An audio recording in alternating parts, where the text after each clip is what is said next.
Good morning, all you amazing people. Wanted to just give you share my latest thoughts and opinion with you.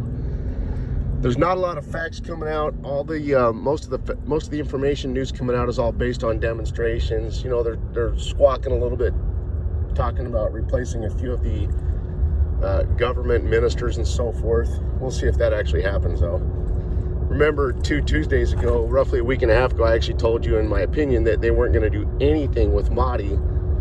And they put out, right after I told you that, they put out a ton of articles saying, oh yeah, Mahdi's done and gone, and they even announced he resigned, and it never happened, guys. It was as clear as day they weren't going to do anything, okay? You know, because Mahdi, yes, he is Iranian, but ultimately he's done nothing wrong, okay? And in a way, his actions have told you a lot. His actions have told you that there's nothing the government can currently do to really satisfy or appease the demonstrators, okay? Their actions are clearly showing you that. Their hands are tied. They're waiting on the rate change. And then if you look one step further, look at how slow and how little Iraq is actually getting done, of anything done. They're having no sessions of parliament, okay? Guys, that's because the timing of the rate change is in control and in the hands of someone else. And Iraq has to drag this out and delay it to work with somebody else's time frame and agenda. Okay, think about that.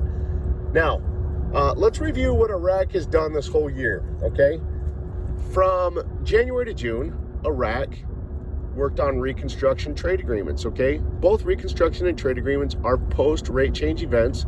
What that does is that positions the country for after the rate change, all right? Then from July through present, both Kurdistan and Baghdad have been holding meetings to resolve their differences and get everything positioned for, like, Article 140, HCL, all the monies that are supposed to be given back to the citizens, and get those monies correctly adjusted within the and the math resolved and their differences resolved pertaining to the 2020 budget. Okay, so, and the 2020 budget's important because they have to get the money positioned. And in my opinion, guys, that's the last step. I'm no longer concerned about the formation of the government. I'm not worried about that anymore.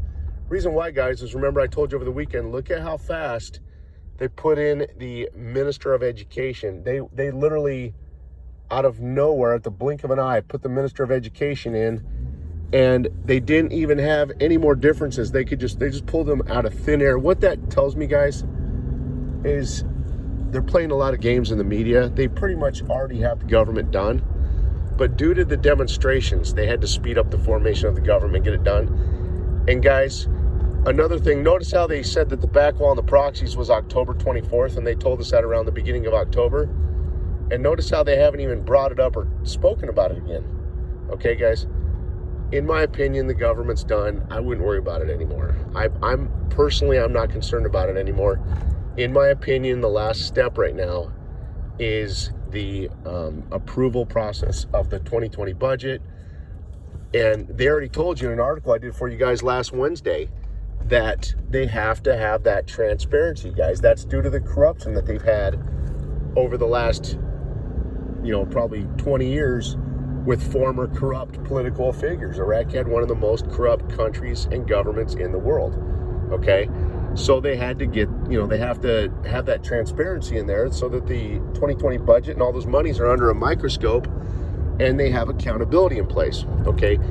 So we probably won't see the 2020 budget done till probably, it could be February sometime or the first part of March, okay?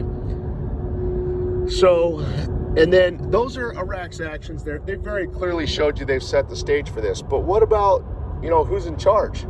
How do they benefit from this? Well, again, who is in charge? Well, who shed blood for Iraq? Who poured trillions of dollars into Iraq? Who trained all their military? Okay, who put the tariffs on China and the sanctions on Iran? That would be that'd be the Donald Trump administration. Okay, so what kind of agenda does Donald Trump have, and how does all this benefit him? Well, his 2020 campaign, guys, is a strong economy, okay? So what about the economy, though? Well, if you notice, the economy, guys, is shooting up, hitting some record highs. It's around 27,500 right now on the Dow. Okay, so are there any kind of markers in this? I mean, are we waiting? Is there something to where maybe the rate's not going to happen after a certain event? Yes, the rate's not going to change, guys, till after that budget's approved, which again, I told you could be around the first part of March. Okay. So the budget probably won't be done until the first part of March, but is there any kind of back wall in this? Yes. Okay? It's very simple, guys. Your back wall is going to be the end of Q1. Why? Well, accounting periods. They've got to get that rate. If Q1 is their target, they have to have the rate done by the end of Q1.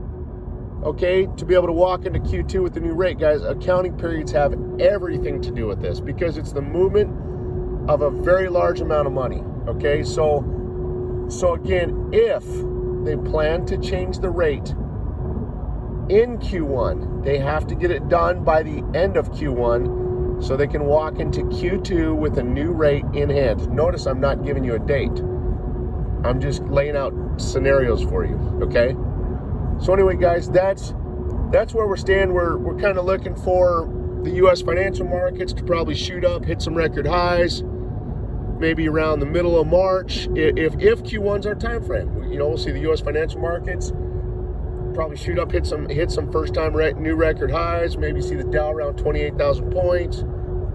Possibly around mid-March, and you'll know it'll be very obvious. And remember, all those articles Iraq put out, even within the current parliamentary term that we're in with Iraq, they said they wanted to come out and approve all these controversial laws and amend the budget. They can't do any of that until after the rate has changed. Those are all post-rate change steps. So as you guys notice, the news is very thin.